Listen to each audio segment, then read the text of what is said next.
Ce studio. Johnny, je vais prendre l'antenne avec toi autour de ce premier sujet. On a vu des images, ce sont quand même de très belles maisons qui sont sorties donc du côté de la cité ministérielle. Ce sont des habitations qui ont forcément aidé et l'État guinéen, hein, surtout en ce qui concerne le logement des ministres.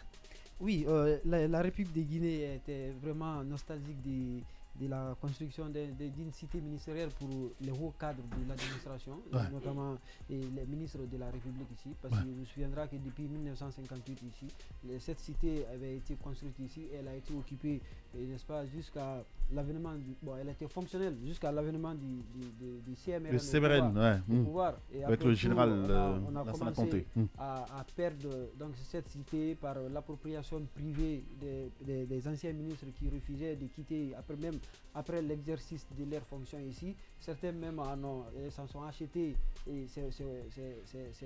ces domaines ici.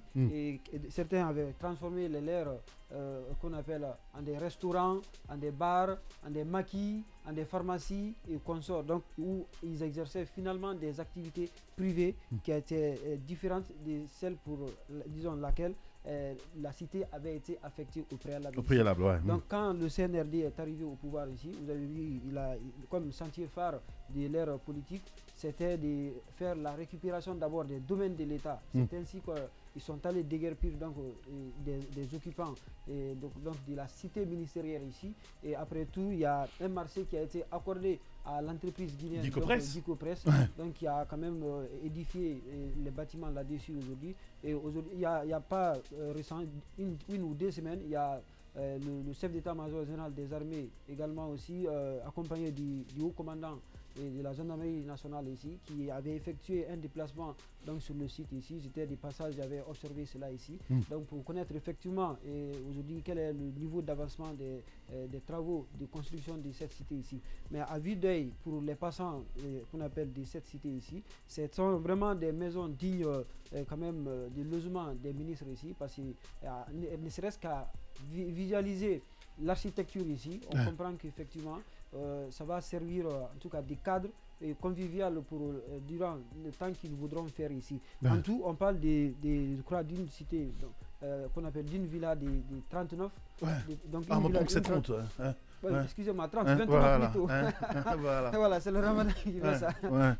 Réveille-toi, c'est le matin. Je crois que c'est 30. Donc c'est un total de 30 bâtiments. Voilà, c'est un total de 30 bâtiments. Pour le moment, on nous a présenté 25. Voilà, donc ça veut dire que 25 seraient achevés aujourd'hui. Voilà, les 5 autres sont en cours donc, de finalisation. Donc l'opportunité aujourd'hui, c'est que ça permettra à l'État, en tout cas, de retenir ce qu'on appelle la ligne budgétaire qui est naturellement prévue donc, pour l'occupation, disons, pour, comment ils appellent cela, les frais de logement donc, de ces ministres ici. Vous savez que tout est calculé dans le salaire. Dans les prises en charge, naturellement. Donc ça fait que désormais il va être une retenue pour cela, mais également aussi ils peuvent être dans un endroit serein, calme, où ils seraient à l'abri en tout cas de tout ce qui peut être nuisible à l'exercice de leur fonction ici, parce que c'est un cadre qui est quand même proche, un endroit quand même qui est plus ou moins sécurisé par rapport aux autres endroits, comme si vous étiez en banlieue à la cimenterie ou autre, des zones à haut risque où il faut mettre entre griffes comme ça. Donc moi je pense bien que c'est une bonne chose dans ces cadres-ci. Surtout il faut voir l'entreprise quand même qui a construit, c'est pas une manière de faire une promotion pour elle aujourd'hui, c'est que ça a été construit avec quand même les normes. Les normes qu'on a vues, ce sont des normes vraiment respectables. C'est pour dire qu'il y a le savoir-faire guinéen ici et que s'il y a un contrôle rigoureux ici, ces entreprises peuvent faire mieux et aller même compétir à l'international avec d'autres que nous connaissons du côté du Sénégal, de la Côte d'Ivoire, du Bénin et autres ici. Si ce n'est en train de se faire. Oui, si c'est ça effectivement. Parce que quand elles sortent de la Guinée ici, je pense bien qu'elles font du sérieux. Mais quand c'est ici, on fait du bon débarras et puis ça c'est pas effectivement. Non mais c'est la vérité. Tu es en train d'apprécier ce que tu as vu déjà. Oui, c'est ce que j'ai dit là. Du côté de Donka. Oui, mais cela n'empêche pas de dire ce que j'ai vu aussi par le passé. C'est pourquoi je dis que s'il y a un suivi rigoureux, ça peut marcher. Mais si on abandonne, elles font ce qu'elles veulent. Donc c'est ce qui est à de par le passé, il y a assez de choses aussi à dénoncer, hein, tu vois. Oui, ça on n'empêche pas, on l'a tout le temps fait. Va interroger le mode d'acquisition de ces marchés. Exactement, c'est ça aussi. Parce que quand tout le monde essaie de piocher quelque chose là dans ce qui est officiellement dit, derrière l'entreprise ne peut rien financer sur le terrain. Je ne sais pas si tu comprends ce que je veux dire. Vous pouvez avoir des passations de marché qui vont à tel montant, mais finalement c'est pas le montant qui est reversé à celui qui acquiert le marché, tu vois. Non, ça c'est... Il y a tout ça. Non, ça c'est pourquoi en République de Guinée, s'il y a un contrôle strict et rigoureux ici, il y a des entreprises qui n'auront pas de marché en Guinée. Bien. Il y a d'autres aussi qui en auront. Il y a des gens aussi qui finiront toute leur vie en prison. D'accord. Parce que derrière la passation des marchés publics, c'est une magouille qui ne dit pas son nom ici. Ce qui est mis dans les cahiers des charges, ce n'est pas ce qui est exécuté. En effet. Il y a le montant aussi qui est prévu. C'est-à-dire que, j'aime souvent dire ça, en République de Guinée, s'il y a un projet qui est monté au sein de l'administration, inquiétez-vous. Ouais. C'est la manne qui est derrière. Et c'est le détournement qui est derrière. On fait de la surfacturation pour s'emposer le reste. Ensuite, on monte le projet pas pour servir, mais on prépare toujours un projet après. C'est-à-dire qu'on fait la surfacturation, après on part ailleurs construire des villas, et on part acheter des maisons, ou on organise des voyages pour les petites copines à Dubaï, et soit pour des vacances ailleurs. Non, mais sincèrement, c'est comme ça que ça se passe ici. D'accord, super. Donc moi, chaque fois qu'il y a un projet ici, je vois, il y a une idée que j'ai après. Je dis, mais attendez, qu'est-ce qu'il gagne après ça? D'accord. Parce que je sais, parfois, quand tu es proche de certains dossiers, tu comprends toute la magouille après. Super. Tu t'inquiètes beaucoup plus. Allez, procureur Simon Pierre, il se pose des questions sur les retombées pour l'État. C'est vrai qu'on va loger les membres du gouvernement, mais aussi on va faire des retenues. Justement, au-delà même de cela, je veux dire que depuis pas mal de temps, on avait commencé à se dire qu'il fallait quand même construire des bâtiments dignes de nom de la carrure ou de la représentation de ces personnes-là. Ouais. On avait même vu dans un premier temps où l'ancien Premier ministre Bernard Goumou avait dit qu'il voulait une maison digne de son rang de Premier ministre à 6 milliards. On était revenu là-dessus et on ne sait pas si sa maison avait été finalisée ou pas, mais il avait quand même dit que ce n'était pas que pour lui seul, mais ça serait une tradition pour tous les premiers ministres qui vont venir. Aujourd'hui, on a la cité ministérielle. Ouais. Moi, je me dis que le fait de l'emplacement déjà et le fait de construire cela m'amène à deux hypothèses. Ouais, la question de proximité du fait de la ville, pour ne pas dire j'étais dans les embouteillages, je suis venu en retard, ou même parce que vous savez, même avec les flèches, parfois il y a des embouteillages, donc vous perdez un peu de temps avant de venir. Maintenant qu'ils vont se retrouver au centre de la ville, et ils n'auront pas d'excuses à dire par exemple j'étais dans les embouteillages, ou s'il y a par exemple des affaires à gérer dans l'urgence ou nuitamment, je pense que en raison de la proximité, ils pourront également rallier le lieu de travail et puis travailler. L'autre chose également, pour moi, c'est la question de sécurité. Parce que vous savez, généralement, on est quand même dans un pays où, par le passé, lorsqu'il y a des frustrations, la population l'a exprimé parfois en s'attaquant, c'est-à-dire aux installations ou au domicile de certaines hautes personnes du pays. On a récemment vu aussi avec la crise où Alphonse Charlouette avait dit que sa maison avait été attaquée. On ne sait pas exactement ce qui s'est passé, mais ça laisse à croire que parfois, dans l'expression de nos frustrations, on s'attaque également à ces personnes-là, à leur famille, parfois même à leurs biens. Donc c'est ce qui est pourtant malheureux aujourd'hui avec cette cité ministérielle. Je pense que la sécurité sera de mise. Il sera très difficile pour des citoyens de se mettre en groupe et d'aller, ou quelques individus, qu'ils soient en bande organisée ou pas, de vouloir faire du mal à ces personnes-là. Maintenant, au-delà, je pense que globalement c'est quand même un très bel acquis, parce qu'on ne peut pas cracher là-dessus. C'est quand même bien d'avoir une cité ministérielle. De toutes les façons, comme Ghané le rappelait, il y aura une retenue par rapport au loyer, et ces bâtiments-là, on ne pourra que les entretenir, les rénover au fil du temps, et ça va servir pour les autres également. Donc c'est pour dire aujourd'hui que en termes de tout ce qu'on payait comme loyer par-ci par-là, je pense qu'on pourra retenir. Et la dernière chose que je veux dire, c'est que pour élargir également cela, il faudra dire que l'État en ville par exemple a des bâtiments. Mais le malheur, l'État met ces bâtiments en location et vous avez des ministères par exemple qui sont en location dans des bâtiments de certains particuliers ou de certaines entreprises. Ouais, en effet. Où on paye des montants qui sont plus élevés là-bas par rapport aux bâtiments de l'État. On se demande, et si l'État prenait ses propres bâtiments pour en faire des ministères et arrêter de payer des loyers qui sont colossaux à des entreprises et parfois c'est des pertes. Je pense que déjà, c'est une belle lancée d'avoir une cité ministérielle. Il faudrait aussi élargir la réflexion sur les bâtiments dont dispose l'État, de pouvoir les récupérer pour des fins de fonctionnement public, de charges publiques, et puis éviter de payer tout le temps des loyers à des particuliers. Et parfois, ceux qui passent les marchés font tout pour maintenir ces contrats-là parce qu'ils ont plus ou moins des avantages. Je pense que c'est dommage. Yacine Ponlé, finalement, on peut en être fier. On peut dire qu'on avait raison de récupérer ces domaines parce que finalement, ce sont des reconstructions qui vont nous faire éviter de payer cher ailleurs. Dans la vie, il n'y a pas que la finalité qui compte, Kamal. Ouais. Il y a aussi la façon d'arriver à nos fins. D'accord. Moi, je ne veux pas, parce qu'un bâtiment est sorti de terre, oublier ce qui s'est passé. Je n'ai pas aimé la façon dont les domaines ont été récupérés. Je pense qu'il y a eu de la maladresse. Certaines personnes se sont senties humiliées. On se rappelle de cette dame, on nous a appris, qui est tombée vers la Camayenne là, qui est décédée parce qu'on lui a dit justement, tu vas quitter ta maison. Il y a des personnes à qui on a dit... Quitter ta maison, quitter la maison. Peu importe, là où tu as fait 20-30 ans, si on doit te dire de quitter, on te donne un temps. Yacine Ponlé. Kamal, attends. Quand tu as fait 20-30 ans chez quelqu'un qui te demande de quitter, c'est pas un crime. Oui, tu as raison. Tu peux pas faire 20-30 ans sur un domaine qui ne t'appartient pas. Sur le principe de tu dois quitter, c'est une chose. Mais tu dois quitter en 24 heures, en 72 heures, ça c'est une autre chose. Moi je dis la manière, si ton bailleur te demande de quitter la maison, il te donne un temps moratoire de 3 mois. On ne peut pas venir voir quelqu'un qui a fait 20 ans quelque part, on lui dit bon, vous avez 72 heures pour dégager. D'accord. C'est quand même, un particulier le ferait, je dirais qu'il y aurait des problèmes entre lui et le bailleur.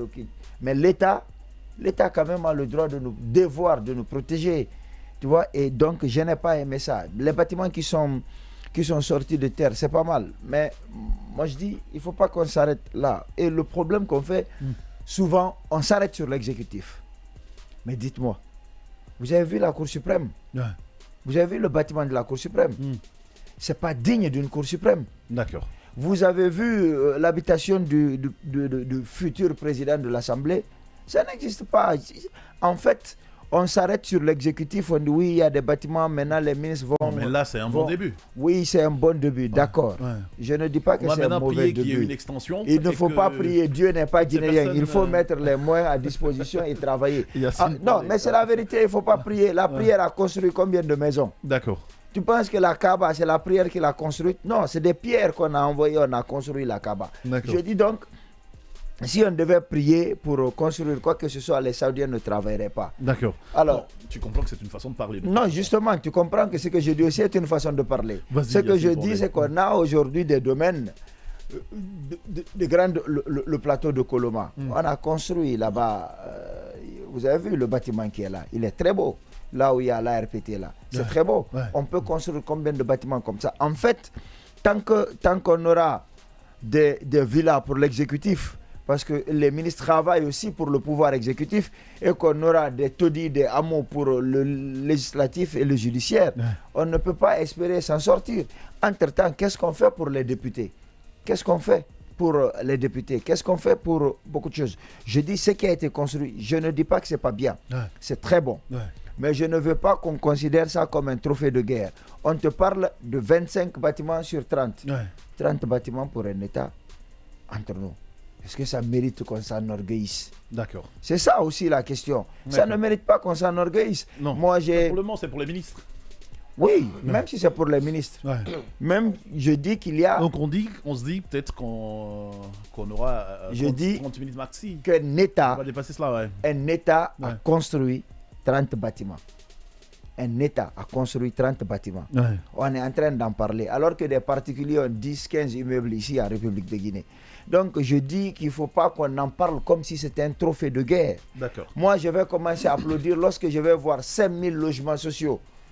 Même si ce n'est pas de... En fait, en réalité, normalement, on ne devrait pas juger ce pouvoir sur la base de ses réalisations. Mais c'est un pouvoir de transition qui se veut un pouvoir normal, qui s'est doté de tous les moyens législatifs qu'il faut, qui a dit que la transition, elle est d'abord sociale, économique. Donc, ils ont mis les moyens à notre disposition pour qu'on juge leurs prestations, leurs performances sur la base de leurs réalisations. Et c'est pourquoi donc je les juge. Je dis aujourd'hui qu'il y a des enseignants qui habitent à Kagbele, qui doivent venir donner cours à l'élémentaire à Kaloum. Ces gens-là payent très cher. Il y a des gens qui n'arrivent même plus à supporter les deux bouts. Je dis qu'il ne faut pas oublier que là où on a construit ces bâtiments-là, il y a des familles qui habitaient et les enfants étudiaient à côté. On a détruit. Ces familles se retrouvent d'un jour à l'autre à Koya. Les enfants, certains se retrouvent à Sangoya, d'autres sont à Sonfonia, etc. Bien. Donc ça fait, je n'oublie pas tout ça, quoi. C'est un bien, mais on a fait beaucoup de mal. Après, on me dira qu'il n'y a pas on ne peut pas faire d'omelette sans casser des œufs. Je suis d'accord sur ça. Je suis d'accord sur ça. Mais il ne faut pas faire des omelettes avec des œufs pourris. C'est ça aussi qu'il faut dire. C'est simplement du Yacine Ponlé, quoi. Ouais. Oui, mais tu veux quoi? Non, je veux déjà qu'on... Moi, je suis d'accord avec vous que c'est beau. Ouais. Mais c'est quand même un État. Non, pas que c'est beau, que c'est bien. D'accord. Oui, c'est bien. Si vous voulez, tout un État construit 25 bâtiments. Et il faut qu'on s'arrête pour parler de ça. Ça marche. Quand même. Ouais. Allez, procureur Odilon, le sage, je prends ton avis autour donc de la reconstruction de la cité ministérielle. Qu'est-ce que tu en penses? C'est d'abord un projet à saluer parce que ça rentre dans le développement de notre pays d'une manière ou d'une autre. D'accord. Voilà, il faut quand même rappeler que c'est un projet qui a été lancé en août 2022. Vous l'avez rappelé, sur 30 bâtiments prévus, il y a 25 qui sont achevés complètement. Ouais. Et il faut aussi rappeler que chaque bâtiment ici occupe entre 800 et 1000 mètres carrés. En effet. Ouais. Voilà. Et ce qu'il faut, l'autre chose sur laquelle je reste un peu sur ma faim, c'est que le coût quand même, il est de 202 milliards de francs guinéens. Voilà, donc, oui, il est de 202 milliards de francs guinéens. Et encore une fois, au regard de ce que nous avons connu tout récemment, cette aide que certains entrepreneurs... Ce montant, il est officiel? Parce que je l'ai cherché. Oui, je l'ai lu dans un article d'émergence là. Ouais, donc voilà. il faut citer l'article. Ouais, parce que moi jusque là, je me dis aujourd'hui, je n'avais pas le coup. Compte tenu de ce qui s'est passé tout récemment entre un ancien ministre guinéen et un homme d'affaires, je crois qu'il est toujours très important de vérifier. Quel ministre et quel homme d'affaires? Comment tu le sais? Ne me fais pas. Non, moi je ne sais pas. Moi je sais pas.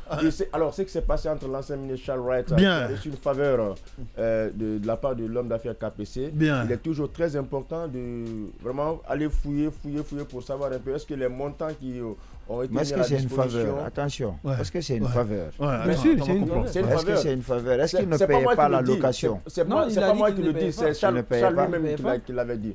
Donc il serait important parce qu'après il y a un doute de quelque façon que ce soit qui plane un peu sur les rapports maintenant en termes d'affaires que pourrait avoir l'homme d'affaires KPC avec d'autres personnes, avec l'État guinéen. Donc il est souvent important d'aller vraiment vérifier.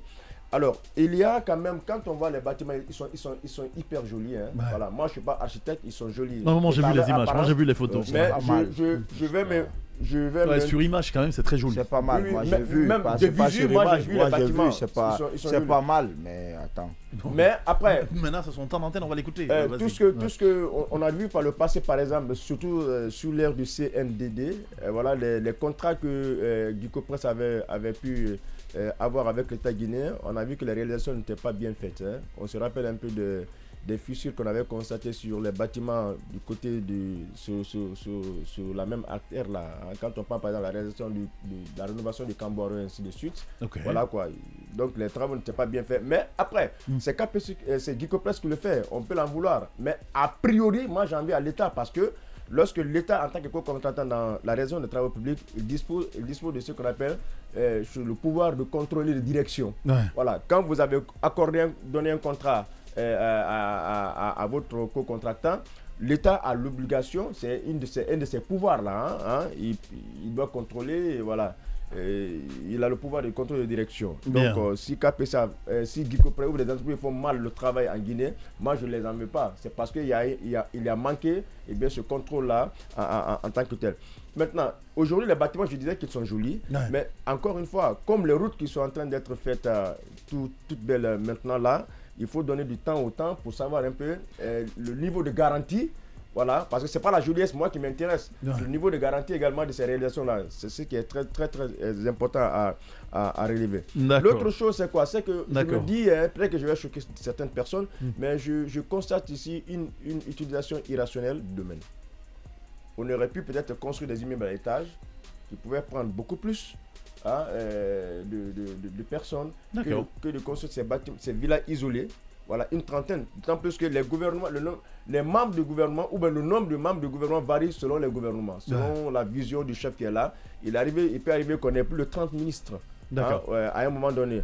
Alors, si on doit vraiment consacrer une cité ministérielle, la cité ministérielle est consacrée exclusivement pour les ministres, donc il va sans dire que le jour où on n'aura plus de 30 ministres, d'autres ministres iront loger ailleurs. D'accord. Voilà. Donc je te comprends. Voilà. Je te comprends. C'est ton avis. Voilà, iront loger ailleurs. Il y a quand même un point positif à signaler, c'est cette solidarité, le fait qu'ils soient ensemble, c'est cette solidarité qui va être renforcée même au-delà du secteur du travail proprement dit. D'accord. Et l'autre chose qui constitue pour moi ici un petit point noir, c'est que les travaux sont bien faits. Voilà, la cité elle a été bien rénovée, mais il y a quand même, je me dis qu'il y a une sorte de balayage de l'histoire de notre pays. Oui, parce que là, tous les anciens immeubles, les premiers immeubles qui ont fait de cette cité-là, une cité ministérielle, ont été tous balayés, rasés, pour donner un visage nouveau. J'aurais bien voulu, Yacine, s'il te plaît, j'aurais bien voulu, par exemple, qu'on maintienne quelques immeubles pour quand même garder une partie de notre histoire. Pour rappeler l'histoire. Aujourd'hui, avec la rénovation du Cambaro, on n'a aucune image. Il n'y a pas de différence, Yacine. C'est différent. Voilà, notre histoire reste notre histoire. C'est pas question de histoire. Peut-être que pour répondre à ça, peut-être que pour répondre à ça, on a décidé de donner les noms, par exemple, de ces bâtiments aux anciennes gloires. Ça, c'est bon, mais ça n'a rien à voir avec. Ça n'a rien à voir.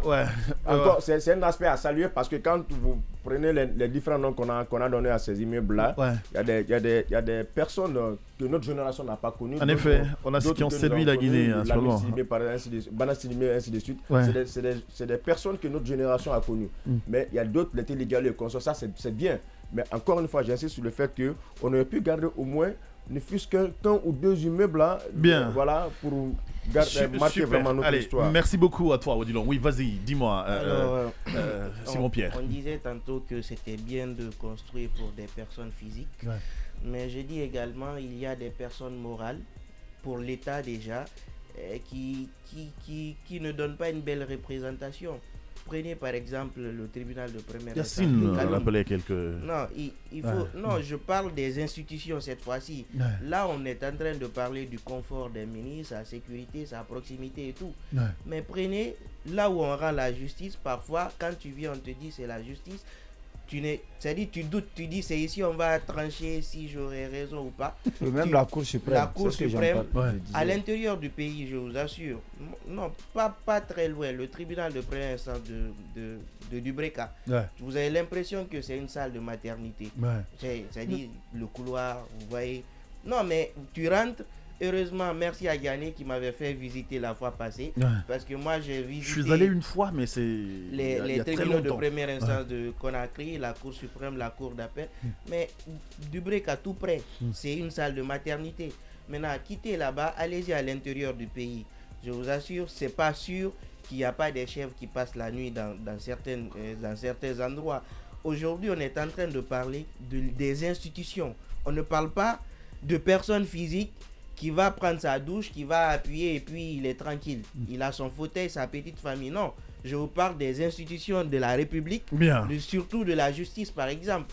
Et au-delà, prenez même comment on dit, les postes de police et de gendarmerie. Et vous rentrez parfois le ciment à terre, c'est dégradé, c'est des trous. Vous voyez le bâtiment, la peinture, c'est pas la peine. Après, il y a un début à tout. Aujourd'hui, on a la cité ministérielle. Demain, on aura un palais de justice il faut privilégier digne de les nom. institutions par rapport au confort des êtres humains. D'accord. Moi, j'ai dit aujourd'hui, l'institution, si vous voyez le bâtiment, allez-y tout près au Sénégal, vous voyez comment les institutions, les représentations sont faites. Vous venez, vous dites, ouais, là je suis devant une assemblée, là je suis devant un tribunal de première instance, je suis devant une cour d'appel, je suis devant une cour suprême. Bien. Mais chez nous, c'est plutôt le confort des individus et puis les institutions, on s'en fout. Voilà, donc c'est de Simon Pierre. Oui, vas-y. Très rapidement. Yacine, je vais te donner la parole, t'inquiète. Simon et Yacine sont demain ce matin-là, quand ils tirent la boule rouge sur la réalisation. Mais n'empêche, ce qui est important, ce sont les hommes quand même qui préparent ce qu'on appelle... qui prépare les institutions. Je veux dire par là pour qu'on ait un bon projet de construction, par exemple, d'une Cour suprême digne de nom, il faut avoir un ministère, en tout cas, des travaux publics, quand même, un ministre des travaux publics qui dort aussi dans le confort, qui lui permet de réfléchir, avoir toute une idée pour enfin coucher sur qu'on appelle le papier. C'est comme ça que ça se passe. Je suis d'accord avec toi. Hein? Donc ça fait que... On ne peut quand même pas réfléchir dans le show. Tout à fait. Je suis d'accord. Il faut un minimum de confort. On parle de Koya et de Dubrika, mais ça c'est parti trop loin. Il faut aller à Dixine ici, voir comment cette juridiction, je ne sais même pas, franchement, les juges là sont à saluer et à remercier surtout, parce que quand vous regardez les conditions dans lesquelles vous partez, parfois, même dans le couloir, il fait chaud dedans, vous avez l'impression d'être dans un four crématoire.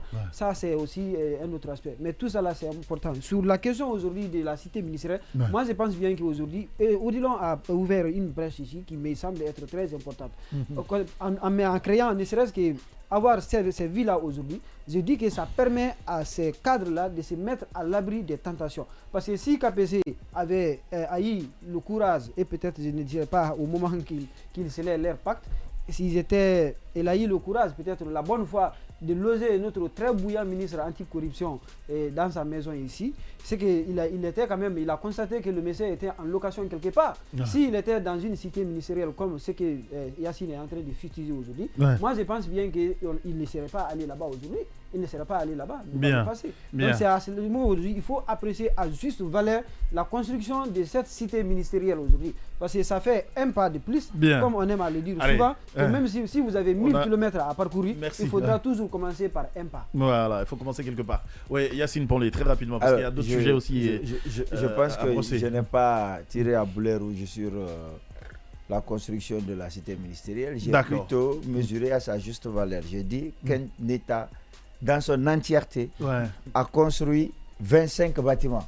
C'est bien. Et ça s'arrêtera. C'est un projet. Non, oui. Il y a la construction des logements sociaux qui sont partout. Le projet là existe depuis ma naissance, la construction des logements sociaux. Quand ça va venir, je vais en parler. Pour l'instant, je dis qu'on a construit 25 bâtiments. Il y a des particuliers qui ont 10-15 étages ici. Donc on ne peut pas... Maintenant, c'est quoi le fait nouveau que tu veux nous raconter? On ne peut pas en parler comme si... Il y a des particuliers qui ont des... Oui, maintenant, ce n'est pas un débat entre toi et moi. Il y a des particuliers qui ont plus de 10 étages. Dis-moi maintenant. Maintenant, c'est par rapport aux maisons, aux bâtiments témoins qu'on évoquait. Non, c'est notre passé et tout ça. Il faut déjà savoir que nous n'avons pas une architecture définie chez nous. Il n'y a pas, en fait, vous n'allez pas retrouver dans le monde, vous dites, une maison, mise à part peut-être nos cases, on dit non, ça c'est l'architecture de Guinée. Il n'y a pas ça. Donc ces cités ministérielles-là où les ministres habitaient sont fatigués, il faut raser et construire d'autres. Ça, je suis d'accord. Mais par rapport au Camboiro, c'est complètement différent. Le Camboiro, ce n'est pas une cité qu'on est en train de construire à la place. C'est une maison où des gens ont été torturés de manière à ce que certains y aient laissé leur vie. D'accord. C'est un endroit qui est... où il y a eu des choses que la bouche, que l'esprit même ne peut pas imaginer.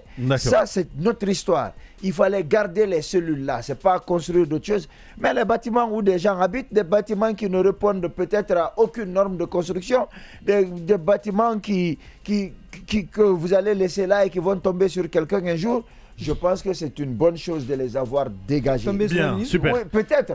Un ministre va dormir, on va dire que sa maison est tombée sur lui. Ce que je dis, c'est que s'il y avait une architecture définie, on dit non, c'est une case, il y a une architecture, on dit ça c'est l'architecture guinéenne, là j'allais applaudir. Mais on n'a pas d'architecture définie, super, on veut quoi? Donc ça se comprend, merci. Vas-y, pour finir, on va clore. La dernière chose, je reviens sur les tentations, effectivement. Si par exemple, auparavant, un ministre avait la latitude de recevoir nuitamment des particuliers à domicile ou des entrepreneurs à domicile. Mon ami, on fait rendez-vous ailleurs. Non, tu connais pas les gars là? Attends. non, tu sais, rendez-vous ailleurs là. On sait où tu vas. Tu vois, non? On sait où tu vas. Tu sors avec au moins des gardes du corps. On sait où tu vas. Voilà, mais chez toi, par exemple. Il y a beaucoup de ministres la nuit qui sortent sans garde de corps. Ils conduisent eux-mêmes. Mais ça, c'est pas vrai. Ça, c'est pas un problème. François Hollande sortait avec son scooter. Non, mais attendez. C'est pas quand on est ministre, on a aussi une vie là, hein, les gars. Oui, on peut aller faire des. C'est pas parce qu'on est ministre qu'on mais ce que j'ai dit. Qu'on ne peut pas avoir une petite go quand même. Ce que j'ai dit, c'est que généralement, pour les personnes qui occupent de très hautes fonctions, ces gens-là ont l'habitude de recevoir nuitamment chez eux des gens. Moi, je sais de quoi je parle. Mais c'est pas un problème. Parce que j'en connais. Et il se trouve que généralement, avec cette cité ministérielle, je pense qu'un entrepreneur qui vient 3-4 reprises dans cette cité ministérielle à 1h, 2h, c'est quand même suspect. Donc, c'est aussi important qu'il. Donc, on peut limiter la corruption. Voilà. Donc, allez.